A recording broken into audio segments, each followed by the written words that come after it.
কুমিল্লার মধ্যে বা মতলব উত্তর চাঁদপুরের দিকে যদি কোনো ডগ রেস্কিউ টিম থাকে তাদের দৃষ্টি আকর্ষণ করছি।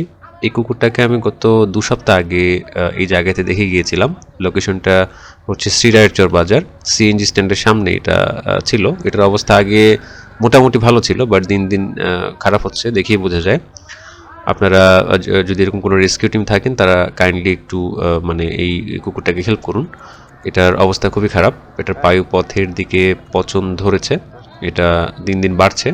তো আমি আসলে খুব স্বল্প সময়ের জন্য একটা মানে দেখা যায় কাজে গিয়েছিলাম, তো হাতে ওরকম সময় নেই যে কোনো ভেটেরিনারি চিকিৎসকের পরামর্শ নেব বা এটাকে সার্জারি করার জন্য আসলে ওরকম ফান্ড তোলার মতো আসলে ওরকম সময় নেই। তো যারা আশেপাশে অবস্থান করছেন তারা একটু চেষ্টা করুন এই যে এই ডগটাকে একটু হেল্প করার জন্য।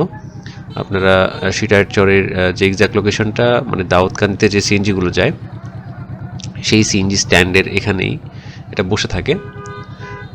তো এখানে আপনারা দেখতে পাবেন, আমি সপ্তাহ দুয়েক আগে যখন গেলাম তখনও এখানেই বসে থাকতে দেখেছি এটাকে।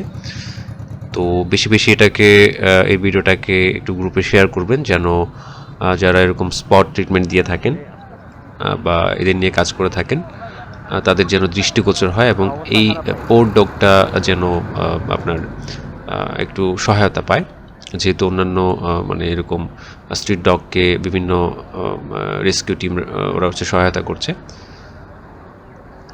তো এক্সাক্ট লোকেশন না বুঝতে পারলে কাইন্ডলি কমেন্ট করার জন্য অনুরোধ করছি।